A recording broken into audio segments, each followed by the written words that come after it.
Hey, what's up guys? It's 8 Deadly Sin here coming at you with another Champion Select breakdown for the first day of the LCS.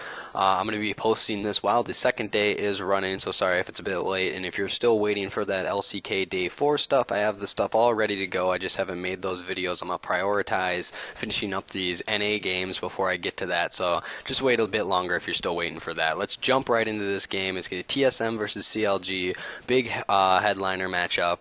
First ban coming out from TSM is going to be Fiora. Now, already I'm like, why? Like, why TSM? Why are you banning Fiora? Come on. Like, at this point, Hanser should be able to play Fiora, especially when you're on blue side like this and you have that first pick, especially for top lane. I feel like this should just be a thing that you should force CLG to ban just because Fiora is so strong. She has the ability to team fight immensely well, do a massive amount of pure damage with her passive as well as her ult and that utility that it has for further team fighting. A huge split push threat that scales very nice into the late game.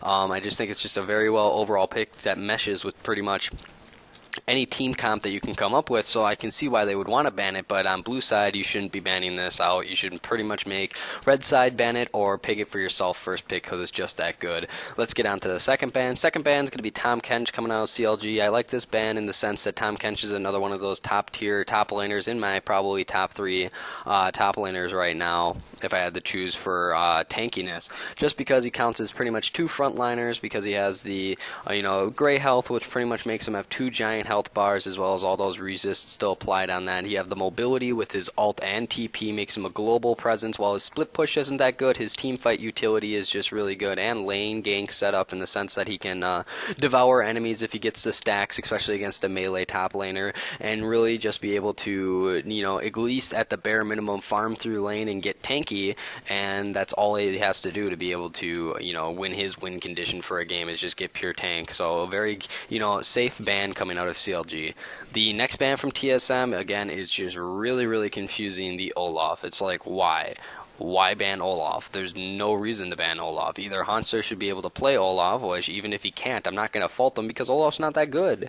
Like, just because Gamsu had a really good game in Fnatic, it does not mean that Olaf is somehow this, like, secret meta pick that's just amazing. It's because it's not. It's very situational. It only works good against immobile ADCs like Misfortune and Ezreal, especially blue build Ezreal, with the ability to chase them down and go ham, but there's no reason why this necessitates a ban. I would much rather have liked to see a Lissandra ban if they're not going to be picking Lissandra or Fiora. That would have been a way stronger ban, especially just because she's a way better top laner than Olaf, or even like a Lulu ban or something like that. I think would have been way better just because of how strong Lulu is right in the meta. I really don't understand this Olaf ban, and I think there's a lot better choices that they could have chose. I don't think Olaf really only counters the things that I mentioned with immobile ADCs, so, like, why?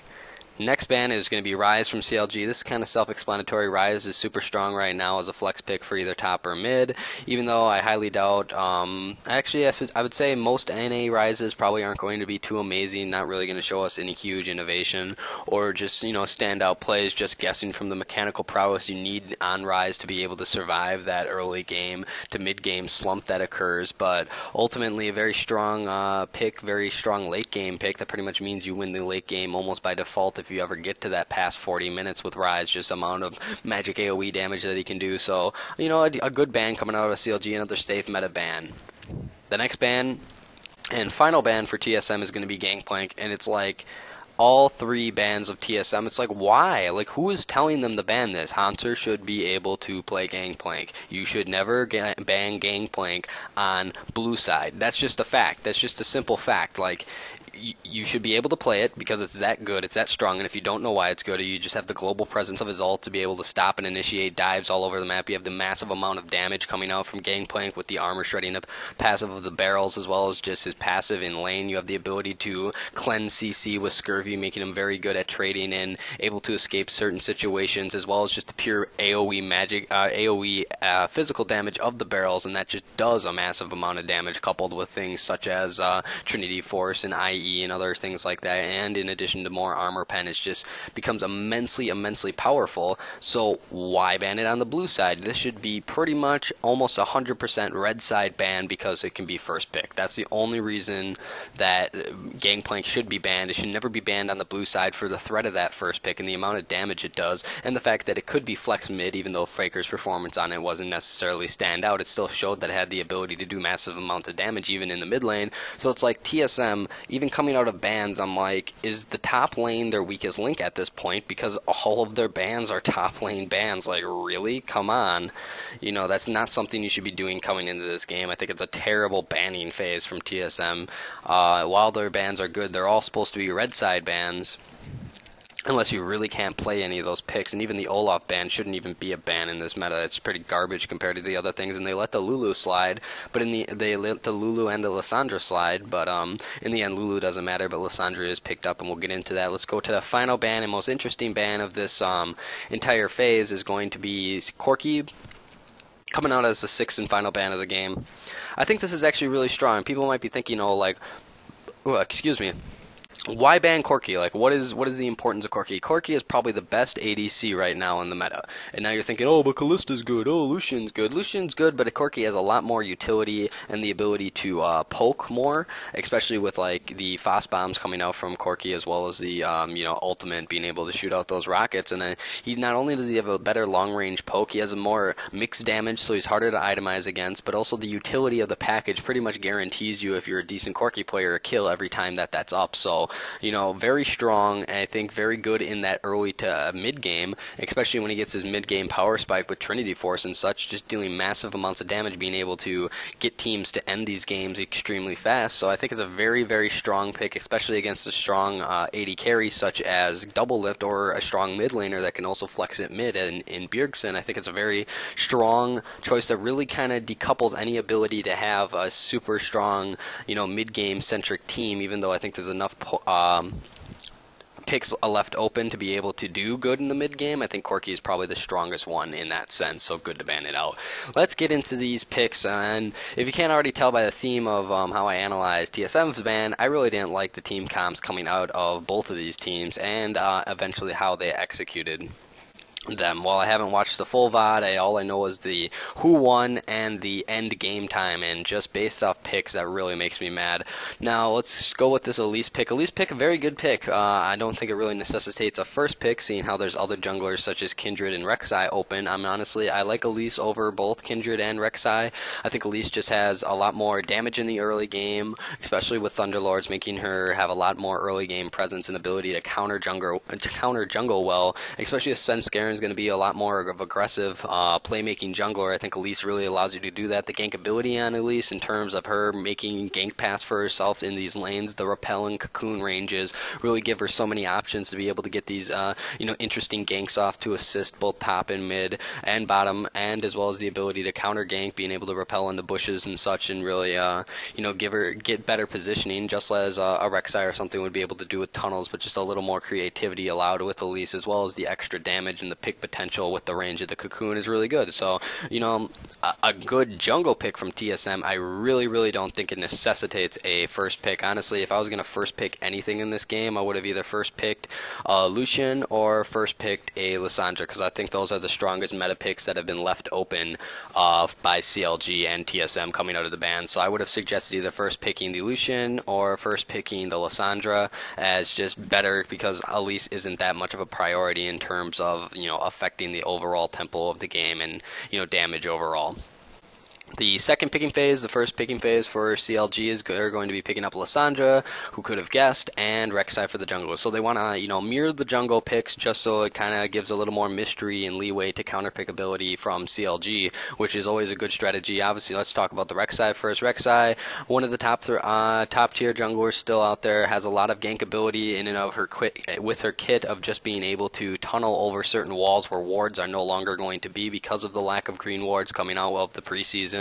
And how that warding has really changed, especially in the 6.1, if you haven't noticed that by now, and the ability to do those ganks, as well as having a small amount of AoE damage with the on hit effect of the Q out of unburrowed form, as well as just kind of explosion of the Q burrowed, as well as the mobility of the ult, allowing Rek'Sai to be able to get around the map very rapidly with the tunnel systems.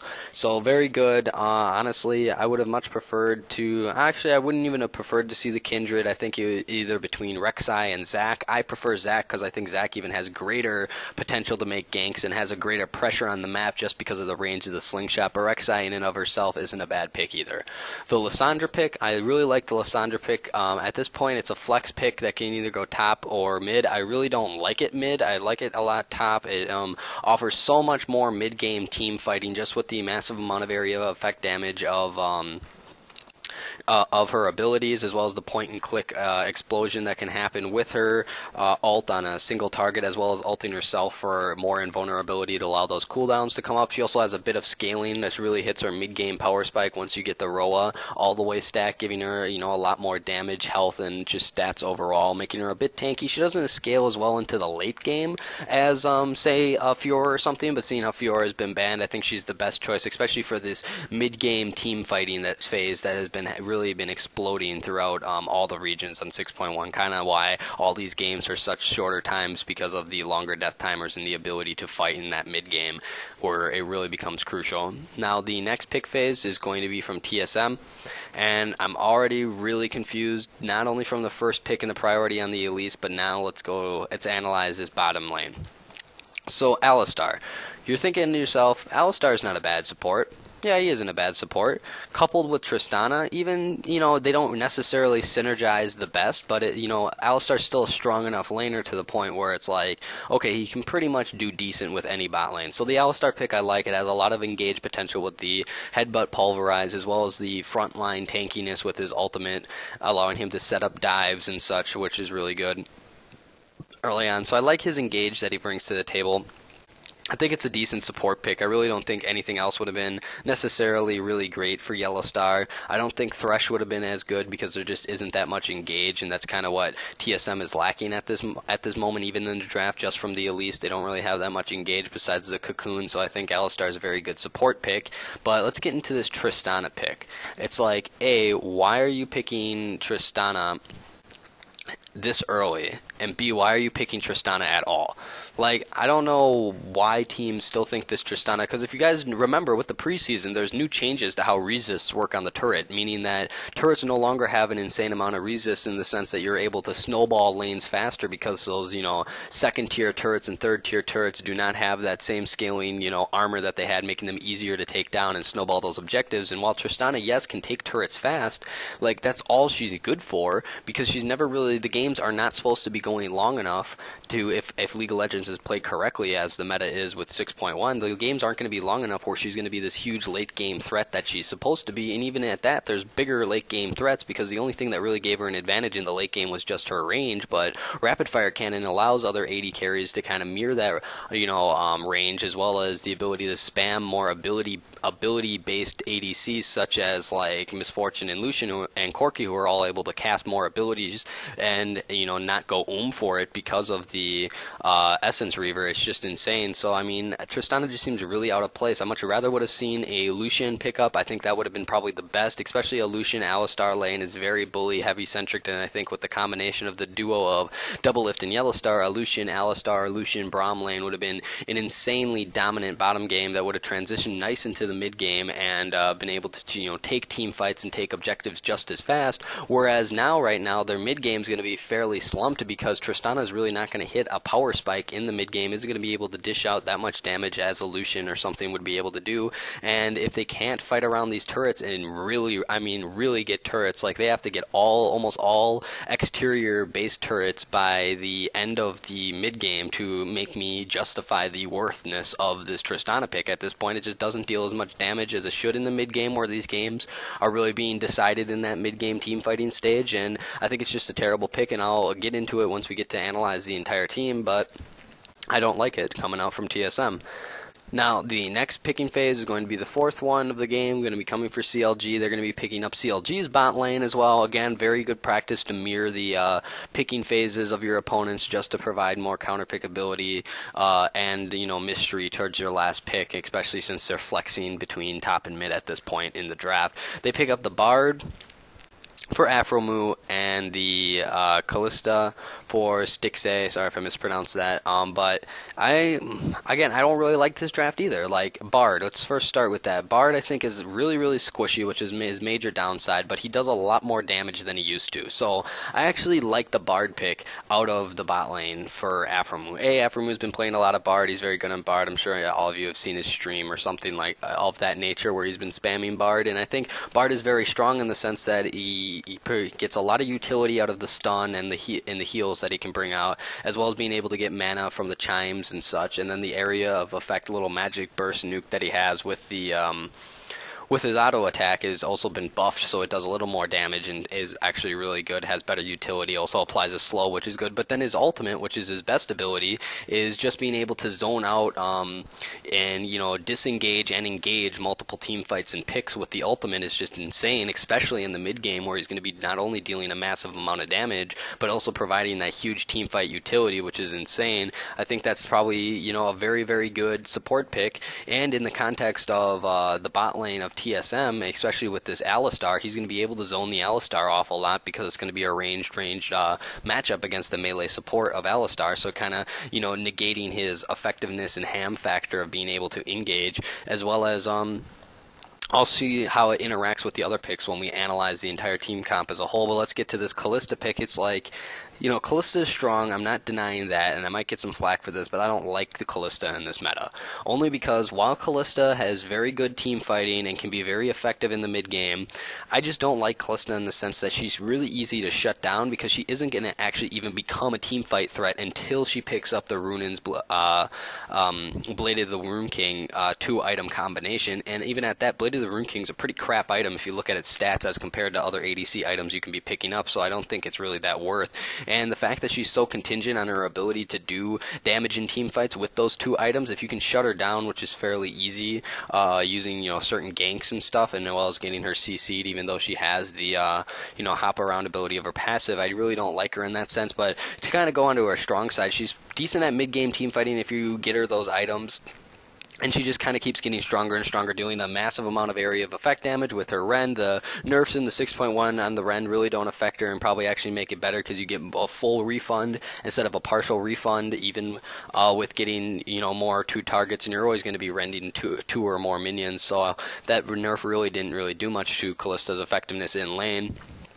Fate's Call also gives you a bunch of utility, allowing Bard to kind of jump right in and, you know, get a Q off on targets that he knocks up with the Fate's Call. So that's decently has a decent synergy with Bard in lane, as well as the ability for, like, say, a Bard empowered auto attack to not only apply a slow, but then allowing Callista to get the final auto attack to proc the passive, which does a massive chunk of percentage health damage. So, you know, very good and synergist in that round. But I much rather would have preferred to see a Lucian coming out, but I think it just would have been a lot more lane dominant. It's kind of playing into this passive laning that Tristana is going to be farming. Callista is going to be farming with not a lot of lane pressure. On the only lane pressure in both bot lanes is going to be coming from the supports and not the ADCs coming in that early. I think Lucian would have been a way better lane bully combination with Bard that would have ultimately, I think, done wonders for the mid game, allowing these games, you know, to be ended in the mid game without, you know, transitioning to an area post 40 minutes. The next pick phase from TSM is going to be the final pick phase for them, the 5th one outlined in blue, light blue here. It's going to be Mundo and Twisted Fate.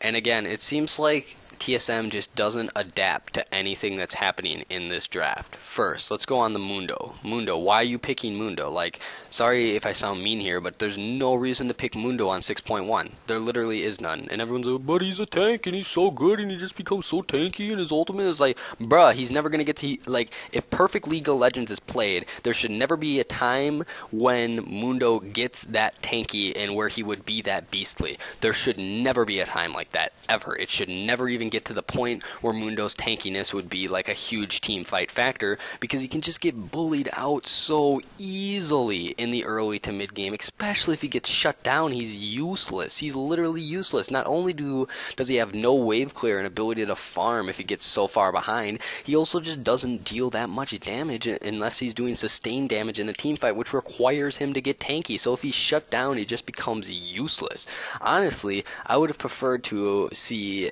with with the picks available at this point, with the Fiora ban, I would have rather seen a Fiora in this game at all. Without, TSM banning it, I really doubt CLG would have banned it, and if they could have picked up Fiora, I think it would have done wonders instead of this Mundo. But literally any other top laner than Mundo, I would have even seen them pick up the Olaf instead of ban it, because I highly doubt CLG would have banned it. Even the Olaf would be better in this situation, the ability to run down the Callista and, really eliminate squishy members like the Bard fast. I think the Olaf would have been a lot better, and still getting tanky at the same rate as Mundo does, but not just becoming that hyper tank that Mundo does way into the late game. So I hate this Mundo pick. There's no reason for it, and it's not going to do good against the Lissandra, who's going to be able to wave clear so fast to be able to push the Mundo under turret. If it is a 1v1 in the top lane, then he's pretty much just going to have farm under turret, and be starved, as well as there's no gank pressure coming out from a Mundo, because Mundo really doesn't have anything except the slow from the cleaver to really set up any ganks, whereas there's so much CC coming out from a Lissandra that is also a flex pick at this point, that would be good. So that's what you have to assume you're picking it into. So I don't like this pick at all. I think it's god awful. In the context of the bans and what I would have chose instead of the Mundo, I think I would have suggested TSM. Looking at their team comp right now and kind of how they don't have a lot of mid game threats, I would have much preferred to see I'm trying to think here, like Fiora's banned out, Olaf's banned out, Gangplank's banned out, Ryze is even banned out, Tom Kench is banned out. I think even like if they really want to go tanky, I'll give them the fact that they want to go tanky. I think Zac would have been a better top lane than Mundo, because he just offers a lot more utility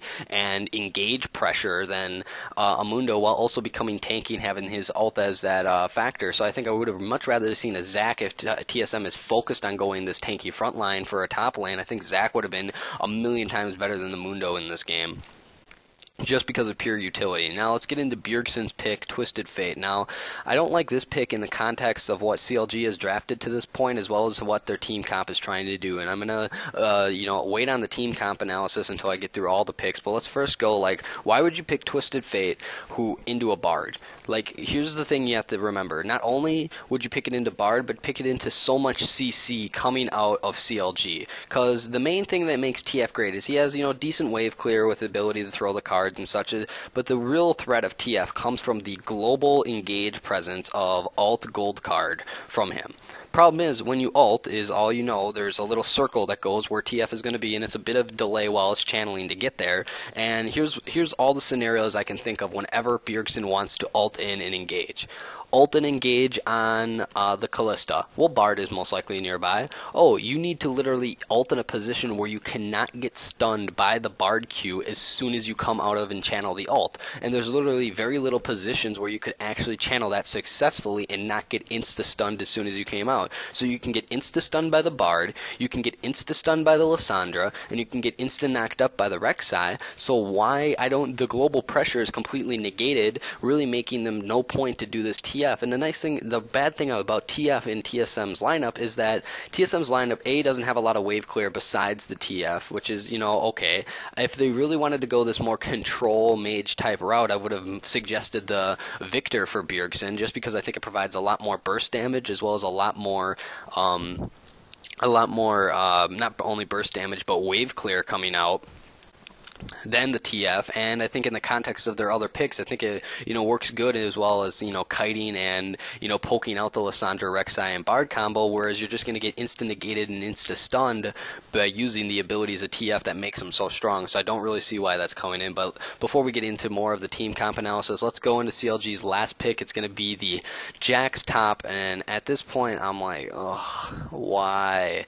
Yes, Darshan loves split putting on Jax. Yes, Jax can do well into the tanky Mundo, where he's going to be able to farm up fast and everything is good. But it's like, why? It's like Jax isn't that big of a mid game threat. All he's going to be doing is split pushing, really negating the mid game team fighting power of CLG that they kind of quasi have. I'm going to describe, just because of their ADC, quasi have for the mid game. So it's like CLG is just giving TSM the ability to take this later and later, where they have a greater chance to win if it gets that late. So it's like, why?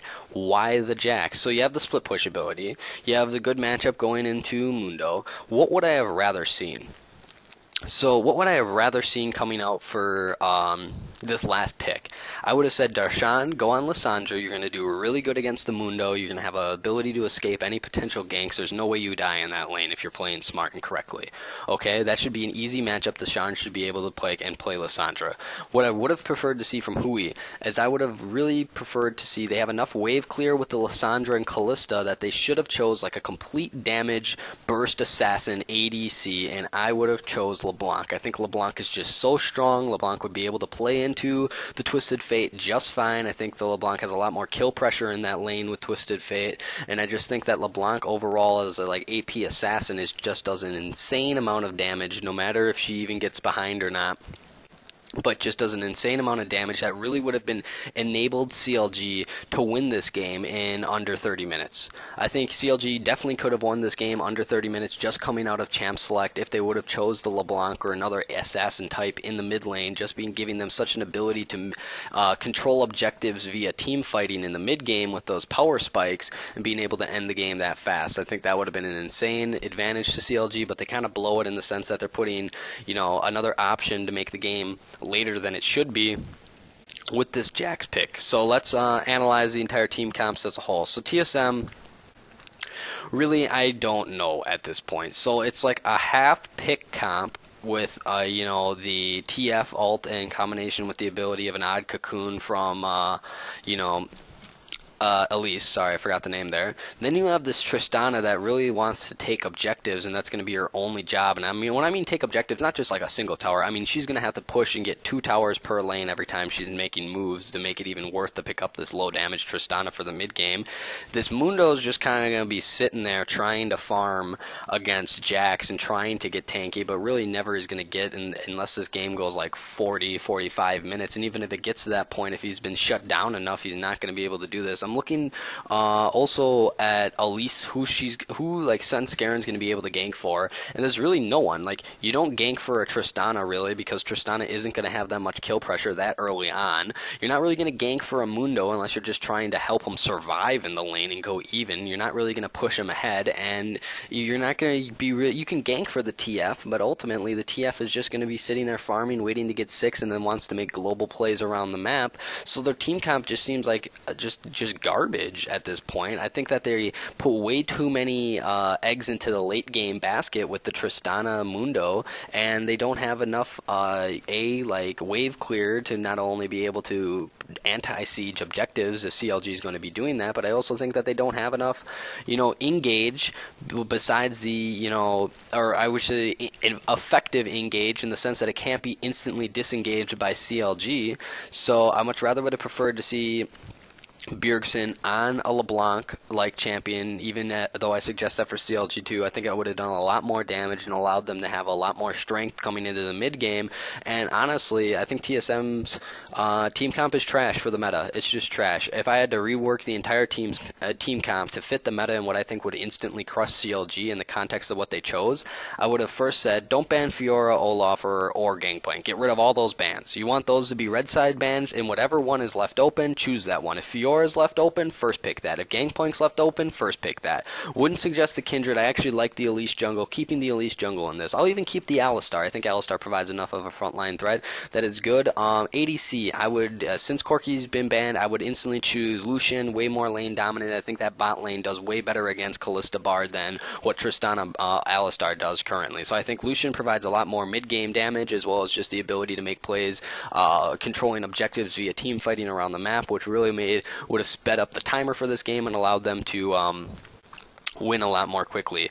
Then if I look at top lane, I already explained Fiora would have been better, or even if all these bans still happened, even Zac would have been better, would have provided a lot more engage and pressure for TSM to have around objectives. Then mid lane, I've already explained, I think a LeBlanc would have been better for damage, and I think with that team comp, even those slight variations, even if you want to keep the general theme of the picks here, I think that would have been way better for TSM, and they would have been able to win this game, actually, if they would have had a team comp like this. Now, CLG, while I give them the advantage coming out of Champion Select, it's an advantage that I'm like, well, you have the least shittiest out of 2 shitty options to choose from. And the reason I'm saying this is because it's like, why this Jax pick? It's like you already have a semi-weak AD carry in the mid game with Callista, and the fact that she can be shut down if it's done. But the team comp that TSM has selected at this point isn't really going to be able to shut down this Callista. So I think Callista is going to be a strong team fighting mid game hero.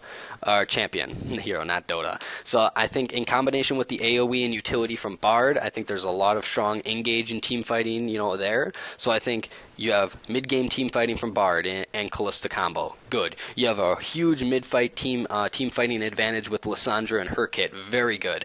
Rek'Sai provides, some gank pressure you can have early with using the tunnels and such, but also provides a nice utility in those mid-game team fights. And is also tanky at that point, so it kind of provides a decent front line as well as the scaling Lissandra health from the Roa. So I think they got enough tankiness there. Good. Jax. Why? I much rather would have preferred to see a Fiora or Gangplank or an Olaf, but all those were banned. But much rather would have seen Darshan on the Lissandra. I think that would have been way better. And then I would have rather see Hui on LeBlanc or another insert ADC there, just because it would give them such a mid-game advantage that they'd be able to end this game before 35 minutes. This game went on so longer than it needed to be just because of the really, not meta team comps that are run by CLG. Now, you don't have to follow a meta to the T, and I'm not saying that people need to, be meta warriors and be slaves to the meta, but, pick what is strong and what wins you the game. Why do these games have to go post 40 minutes? Because CLG wants to split push with Jax. It's like you don't need that if you would have had a LeBlanc in this team comp and kept everything else the same, even though I would have preferred Lucian over Callista, and then maybe maybe had a better synergizing support with Lucian, such as a Braum. I think that would have provided a lot of nice disengage, but they have enough disengage in this team comp anyways. I think those picks would have just been infinitely better and really allowed CLG to dominate this game, because Darshan would have still crushed Haunter with the Mundo v Lissandra matchup and made him completely ineffective. Callista is going to be stronger than Tristana. The Bard is going to be able to stun up Bjergsen as he ults in as TF, and any other form of engage that they have, they're going to be able to disengage and nullify fast with the stuns coming out from Bard, as well as being able to have engage potential with Bard ulti and such like that. But I think CLG almost dropped the ball in the sense that they had the Jax and really allowed the game to go later than it had to be if they would have picked up a LeBlanc. So I don't like both team comps. I have to give the edge to CLG because at least they're kind of halfway there. They kind of halfway understand the meta, and then they chose Jax at the end, which is like, come on. But then TSM really just shows that they deserve to lose this game based on what they drafted. So you can, review all the analysis. If you disagree with me, say it in the comments. I'm definitely open up a discussion within the community about this. But I hope you guys enjoyed. This has been 8th Deadly Sin. Remember to rate, comment, and subscribe. Peace.